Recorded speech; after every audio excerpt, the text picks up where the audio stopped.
Olá, meus queridos irmãos e amigos, a graça e a paz do Senhor Jesus Cristo. Para a nossa meditação, eu quero ler Josué, capítulo 18, dos versos 1 ao 3. E toda a congregação dos filhos de Israel se reuniu em Siló, e ali armaram a tenda da congregação, depois que a terra lhes foi sujeita. E dentre os filhos de Israel ficaram 7 tribos que ainda não tinham repartido a sua herança. E disse Josué aos filhos de Israel: até quando sereis negligentes em chegardes para possuir a terra que o Senhor Deus de vosso pai vos deu? Agora vamos ler também Provérbios de Salomão, capítulo 21, o verso 25. O desejo do preguiçoso mata, porque as suas mãos recusam trabalhar. Basta folhearmos nosso dicionário para tirarmos a definição de remisso. Quando Josué falou, não sejam remissos, a palavra remisso significa lerdo, negligente e indolente. Josué chamou a atenção do povo por ser devagar em demasia, lerdos em passar para possuir a terra. Muitíssima terra prometida a Moisés estava ali, disponível, na frente deles, bastava tomar posse. É o que lemos em Josué 13:1. Observe, era, porém, Josué já velho, entrando em dias, e disse-lhe o Senhor: já estás velho, entrando em dias, e ainda muitíssima terra ficou para possuir. Colocando este texto para os dias atuais, quantas pessoas em toda a terra perderam a chance na área estudantil e profissional por causa do marasmo, da passividade. Poderiam estar num patamar melhor e o tempo passou para muitos e não tem como recuperar os anos, o tempo perdido. Observe Provérbios 21, 25, que eu li no início. O desejo do preguiçoso mata, porque as suas mãos recusam trabalhar. Neste texto de Provérbio, a palavra para preguiçoso é atzel, que significa também lerdo. Então poderíamos ler assim: o lerdo se recusa a agir, fazer e produzir. E passando isso para o nosso contexto, ou seja, para a vida espiritual, por causa do marasmo, deixamos de produzir muitos frutos dignos de nota. Negligenciamos o serviço mais intenso e profícuo no reino de Deus. A pergunta do líder Josué, que foi o sucessor de Moisés, serve para qualquer geração. Ele já estava idoso, diz a Bíblia, chegando ao final de sua vida. E ele morreu, queridos, com a mesma idade de José, com 110 anos, como lemos em Josué 24, 29. Hoje, a igreja também está velha, mais de 2000 anos, e muitíssimas bênçãos deixaram de ser possuídas e repartidas entre os homens. Nos seus primeiros anos de existência na Terra, a Igreja avançou em sua escalada de conquistas e grandes vitórias. Basta lembrar que se tratava de uma igreja pequena, com cerca de 120 membros, mas eram pessoas de oração, de trabalho e de ação. Bastou um dia, somente um dia, para mais de 3.000 pessoas serem salvas, conforme lemos em Atos 2, o verso 41. E em pouco tempo o número de convertidos multiplicava-se, conforme vemos em Atos 2, 47, Atos 4, o 2, Atos 6, 1 e Atos 9, 31. Porque o evangelismo primitivo, queridos, era dinâmico, era um evangelismo ousado e dirigido totalmente pelo Espírito Santo. A intenção na época dos apóstolos era a salvação da alma, a conversão. Os apóstolos não ficavam preocupados com mensagem de prosperidade, de ganhar dinheiro, ganhar mais dinheiro. Não era como nos modos de hoje, que a preocupação é dinheiro, encher a igreja para arrecadar mais. E as almas morrem vazias, sem consistência bíblica, sem Deus, e mesmo dentro das igrejas correm o risco de não se salvarem, porque não estão alicerçados na rocha que é Jesus Cristo. Na força do Espírito Santo e dedicação dos apóstolos, cidades grandes e pequenas foram alcançadas pelo poder irresistível do Evangelho, abalando até mesmo grande e poderoso império romano.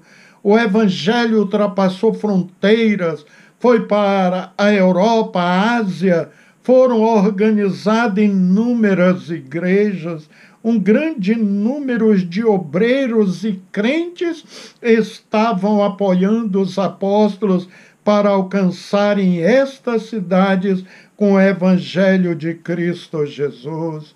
Olha, Jesus já fez o que tinha que ser feito e nos fez cordeiro da sua herança em Deus. Mas o ser vagaroso e remisso, queridos, o ser lerdo, demorado e não ser diligente, tem atrapalhado muito. A vagarosidade está diretamente ligada à superficialidade e ao relaxamento. É interessante destacar que na parábola dos talentos, o grande erro do servo que recebeu um talento foi justamente o de ser remisso, vagaroso, lerdo. Não quis negociar, não quis trabalhar, fazer com que esse talento que ele recebeu pudesse pelo menos somar ou multiplicar. E seu senhor o chamou de servo negligente, ou seja, servo lerdo. Paulo, o apóstolo, após ministrar uma série de conselhos a Timóteo, seu filho na fé, conselhos estes relacionados à sua vida pessoal e à obra do ministério, ele usa a expressão a Timóteo: ocupa-te nestas coisas, ou em outras versões, pratica estas coisas. Ou seja, tem interesse, Timóteo, pela obra, inclinar-se, ocupar-se cuidadosamente dela é seu dever, Timóteo. Depois você lê 1 Timóteo 4, do 6 até ao 16. E parafraseando, o apóstolo Paulo disse a Timóteo e a todos os cristãos de todos os tempos que devemos nos ocupar na leitura, exortação, no ensino, o cuidar, o dom recebido de Deus. É esse fervor espiritual que também nos conduzirá a uma vida de serviço a Deus. Paulo, quando exorta Timóteo a não ser vagaroso no cuidado desse aspecto da vida dele, antes a ser fervoroso no espírito, servindo ao Senhor, ele usa este termo: exercita-te na piedade, versos 7 e 8. A palavra piedade no original significa reverência, respeito, fidelidade a Deus, refere-se à vida com Deus, é servir a Deus com as nossas orações, jejuns, devoção, entrega, contrição, quebrantamento.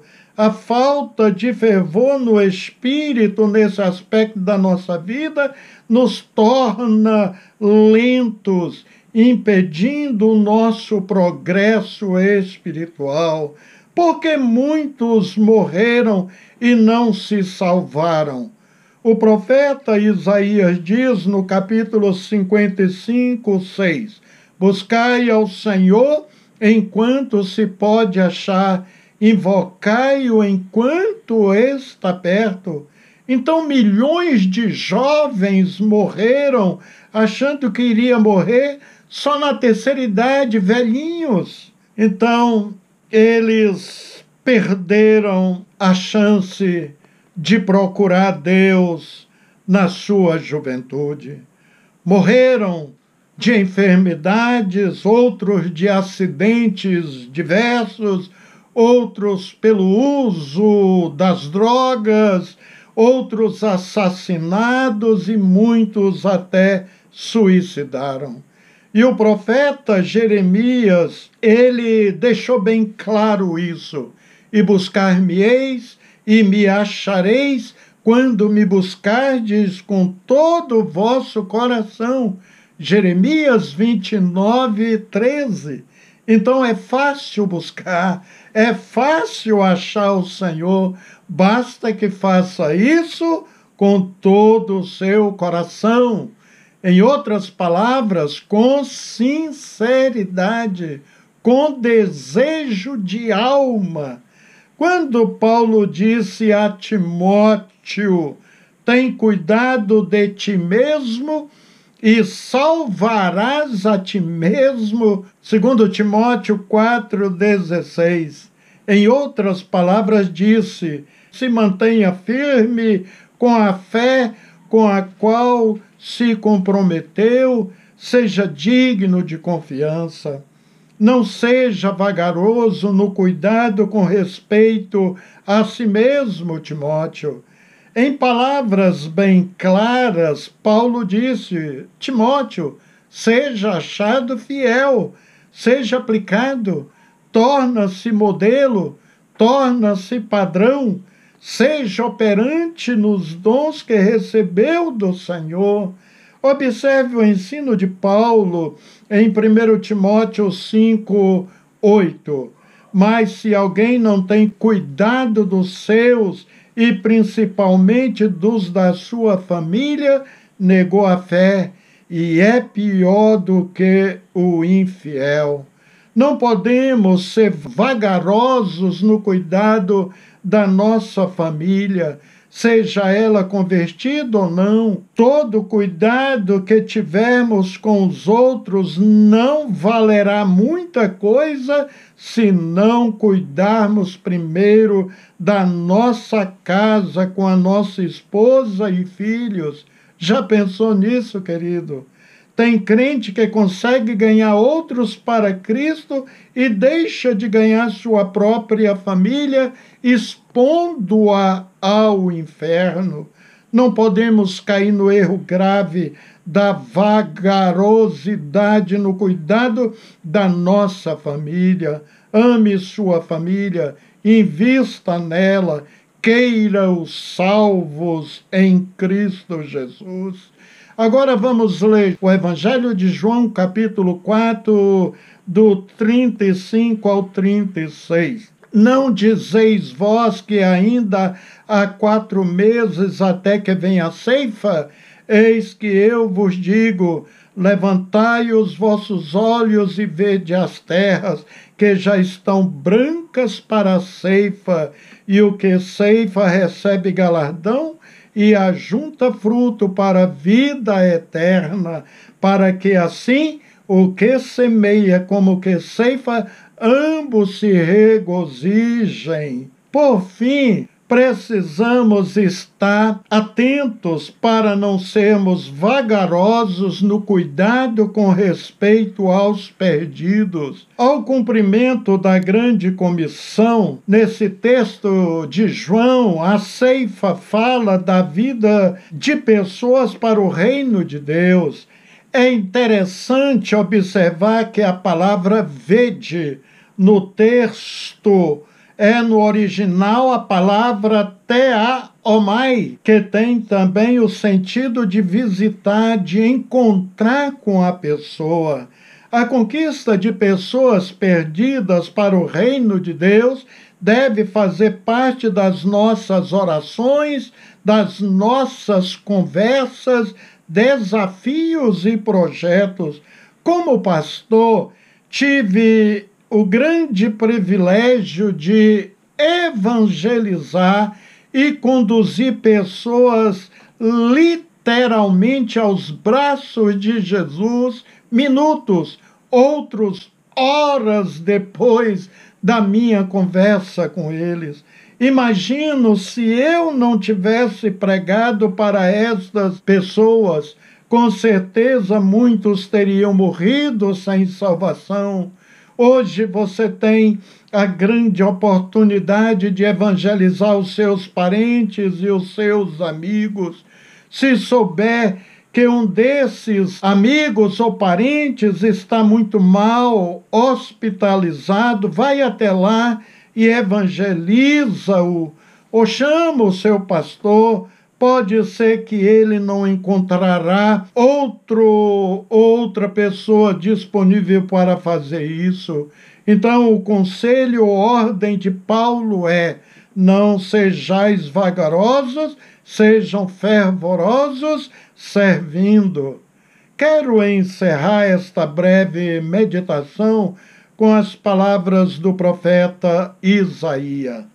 Mas os que esperam no Senhor renovarão as suas forças, subirão com asas como águia, correrão e não se cansarão, caminharão e não se fatigarão. Isaías 40, 31. Olha, se você tem sido vagaroso e remisso por causa do cansaço, da sedução do mundo, dos prazeres e dos cuidados do mundo, o Senhor quer renovar suas forças e te fazer voar, subir para as alturas. Ele quer te fazer correr sem se cansar, andar sem fatigar, como disse Isaías. Amém? Oremos a Deus. Bendito e eterno Pai, a Ti a honra, a glória, o louvor e o domínio para sempre. Só o Senhor é Deus, digno de receber nossos tributos e adoração. Nos curvamos ante a Tua face para fazermos isto neste momento, Senhor. Obrigado por Tua palavra. Ajuda-nos a sermos crentes valorosos, praticantes, aqueles que amam a palavra de Deus, amam as vidas perdidas. Senhor, nos dê força para cumprirmos a nossa missão nesta terra, que é a salvação dos pecadores. O Senhor nos deu autoridade, o Senhor nos deu a graça e nos deu a Tua palavra para usarmos em favor do próximo. Obrigado por este momento, Senhor, em nome de Jesus Cristo, teu Filho. Amém. Queridos, fica na graça e na paz do Senhor Jesus Cristo.